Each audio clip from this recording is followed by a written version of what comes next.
তোমরা যা কিছু দান করো তা যদি প্রকাশ্যভাবে মানুষদের সামনে করো তা ভালো কথা, তাতে কোনো দোষ নেই। তবে যদি তোমরা তা মানুষদের কাছে গোপন রাখো এবং চুপে চুপে অসহায়দের দিয়ে দাও, তা হবে তোমাদের জন্য উত্তম। এ দানের কারণে আল্লাহ তাআলা তোমাদের বহুবিধ গুনাহ খাতা মুছে দেবেন। আর তোমরা যাই করো না কেন, আল্লাহ তাআলা সবকিছু সম্পর্কে ওয়াকিবহাল রয়েছেন।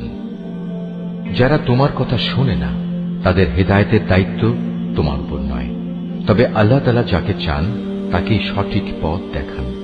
তোমরা যা দান সদকা করো এটা তোমাদের জন্যই কল্যাণকর, কারণ তোমরা তো এজন্যই খরচ করো যেন আল্লাহর সন্তুষ্টি অর্জন করতে পারো। তোমরা আজ যা কিছু দান করবে, আগামীকাল তার পুরোপুরি পুরস্কার তোমাদের আদায় করে দেয়া হবে। সেদিন তোমাদের উপর কোন রকম জুলুম করা হবে না।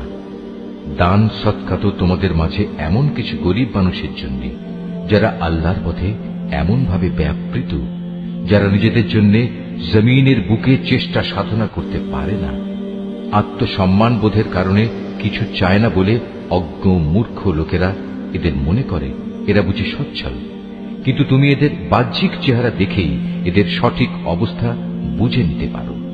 এরা মানুষদের কাছ থেকে কাকুতি মিনতি করে ভিক্ষা করতে পারে না। তোমরা যা কিছুই খরচ করবে, আল্লাহ তাআলা তার যথার্থ বিনিময় দেবেন, কারণ তিনি সবকিছুই দেখেন। যারা দিনরাত প্রকাশ্যে ও সঙ্গোপনে নিজেদের মাল সম্পদ ব্যয় করে, তাদের মালিকের দরবারে তাদের এ দানের প্রতিফল সুরক্ষিত রয়েছে। তাদের উপর কোন রকম ভয়ভীতি থাকবে না, তারা চিন্তিতও হবে না।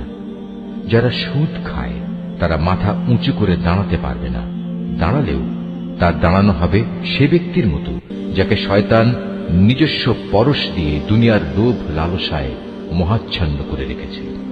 এটা এই কারণে যেহেতু এরা বলে ব্যবসা বাণিজ্য তো সুদের মতোই একটা কারবারের নাম, অথচ আল্লাহ তাআলা ব্যবসা হালাল করেছেন এবং সুদকে হারাম করেছেন।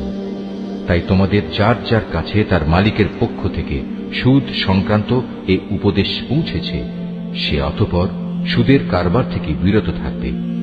আগে এ আদেশ আসা পর্যন্ত যে সুদ সে খেয়েছে তা তো তার জন্য অতিবাহিত হয়েই গেছে। তার ব্যাপার একান্তই আল্লাহ তাআলার সিদ্ধান্তের উপর। কিন্তু এরপর যে ব্যক্তি আবার সুদী কারবারে ফিরে আসবে, তারা অবশ্যই জাহান্নামের অধিবাসী হবে, সেখানে তারা চিরদিন থাকবে। আল্লাহ তাআলা সুদ নিশ্চিহ্ন করেন, অপরদিকে দান সৎকার পবিত্র কাজকে তিনি উত্তরোত্তর বৃদ্ধি করেন। আল্লাহ তাআলা তার নিয়ামতের প্রতি অকৃতজ্ঞ পাপিষ্ঠ ব্যক্তিদের